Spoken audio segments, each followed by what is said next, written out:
Vande Mataram friend, I Madhav from maths Madhav. चलिए maths की दुनिया में चलते हैं।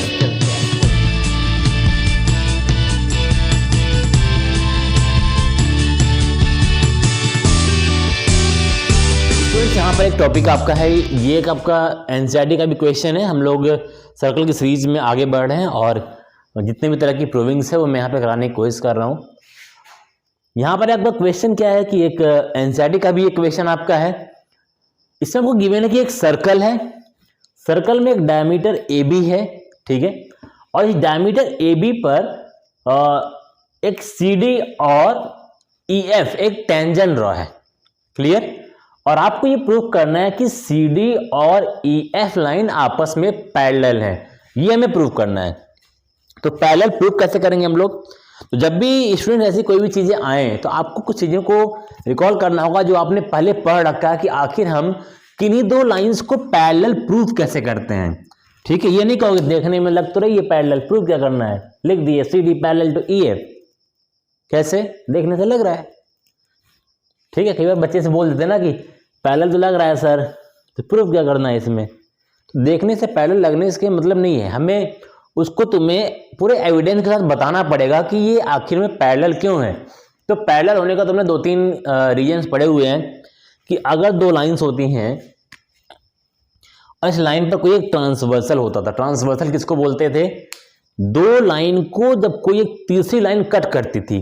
तो यहां भी देख सकते हो ये दो लाइंस हैं, एक तीसरी लाइन इसको क्या कर रही है, ये डायमीटर है, कहीं ना कहीं टच कर रही है या कट कर रही है। तो एग्जैक्ट मैं वही ड्रॉ करता हूं। ठीक है, मैंने दो लाइन बनाई, हमें नहीं पता कि ये पैरेलल है कि नहीं पैरेलल है। हमने क्या किया, ये एक दो पॉइंट था, दोनों पॉइंट को टच करा दिया। ठीक है, अब हमें ये अगर प्रूफ करना है, देखो यहां पर एक एंगल है और यहां पर एक एंगल है, दिख रहा है एंगल ना? अगर इन एंगल्स को हमने इक्वल प्रूफ कर दिया, हमें पता है कि दो लाइंस पर अगर तीसरी लाइन कट करती थी तो इधर के एंगल आपस में अल्टरनेट एंगल्स होते थे। क्लियर? और अगर हमने ये प्रूव कर दिया कि ये दोनों एंगल्स आपस में अल्टरनेट इंटीरियर एंगल्स आपस में इक्वल हैं, तो ये लाइन क्या होगी, पैरेलल होगी। ये थ्योरम आपने पहले से पढ़ा हुआ है कि अगर ये दोनों अल्टरनेट एंगल्स आपस में इक्वल हैं, इधर भी हो सकते हैं अल्टरनेट, इधर से भी अल्टरनेट हो सकते हैं। अगर ये दोनों आपस में इक्वल हैं तो लाइन पैरेलल होगी, और अगर लाइन पैरेलल है तो ये दोनों एंगल आपस में इक्वल होंगे। क्लियर? दोनों तरीके से तुम्हें याद रखना है कि अगर अल्टरनेट एंगल्स इक्वल हैं तो लाइंस पैरेलल, या लाइन अगर पैरेलल है तो अल्टरनेट एंगल्स आर इक्वल। यहां पे हमें ये नहीं पता कि लाइन पैरेलल है, हमें यही प्रूव करना है कि लाइन पैरेलल है। तो इसका मतलब स्टूडेंट, जैसे मैंने कहा कि ये एंगल, मतलब कि मैं ये वाला एंगल इस वाले एंगल के इक्वल प्रूफ कर दूं।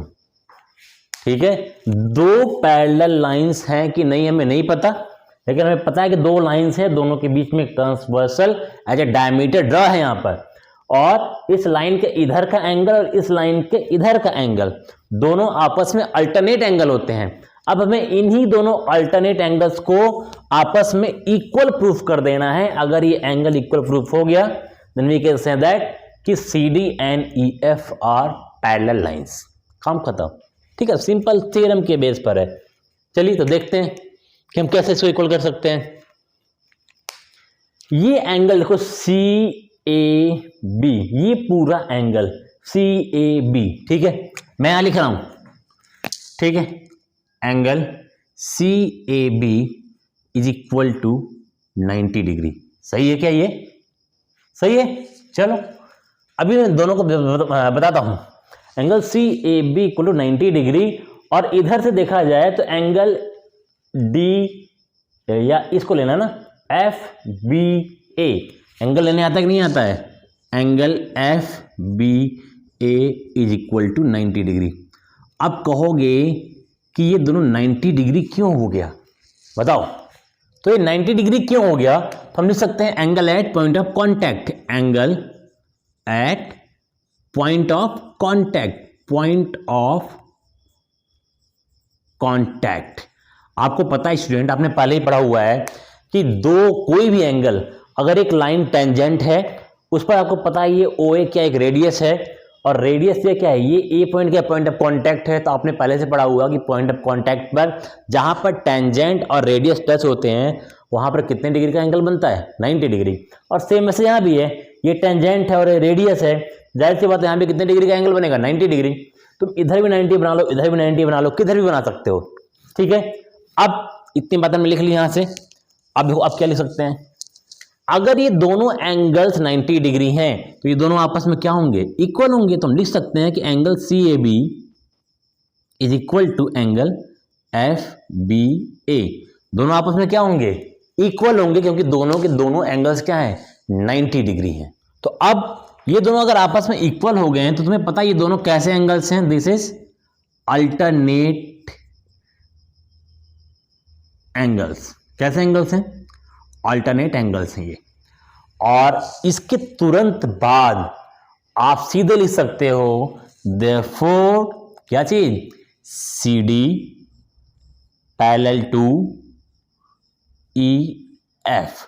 मैंने शुरुआत में तुम्हें बता दिया कि अगर ये एंगल दोनों 90 डिग्री, तुम्हें पता है पॉइंट ऑफ कांटेक्ट पे एंगल 90 डिग्री होते हैं।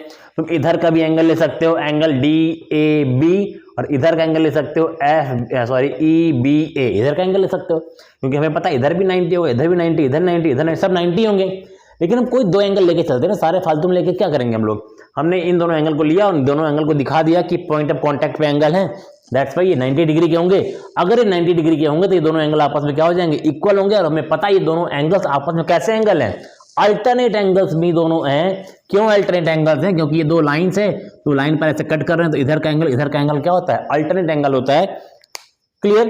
और अगर अल्टरनेट एंगल्स आपस में इक्वल होते हैं तो लाइंस आर पैरेलल। तो लाइन क्या होती है, पैरेलल होती है। अब हमें कुछ करना नहीं है, ये alternate angles are equal, therefore lines are parallel. Clear. तो यहां पर एक स्टेटमेंट लिख लेते हैं, if alternate angles are equal then lines are parallel। बस इतना सा, बस इसमें आपको काम करना था। कितना इजी है ना ये। और ये आपके एग्जाम में कई बार आए हुए, बोर्ड के एग्जाम में। तो अगर ऐसे क्वेश्चंस आपके एग्जाम में आ रहे हैं तो छोड़ मत देना, ठीक है। चलिए चलते हैं।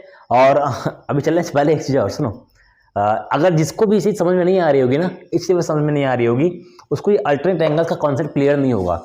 अल्टरनेट एंगल्स, करस्पॉन्डिंग एंगल्स, इसके कॉन्सेप्ट क्लियर कर लेना। मैं थोड़ा सा बस, जिसको पता है वो तुरंत भाग जाए वीडियो से, इसको नहीं पता है रुक के थोड़ा सा इसको देख लो। बस मैं एक मिनट में थोड़ा सा क्लियर करूंगा। अगर कोई दो लाइन है, इसको एक लाइन कट करी, इसको हम लोग बोलते थे ट्रांसवर्सल। ट्रांसवर्सल याद है सभी को, ठीक है। नहीं याद है तो याद कर लो, ट्रांसवर्सल बोलते थे। मान लो ये एक AB लाइन है, ये CD लाइन है, और ये EF क्या है, ट्रांसवर्सल है।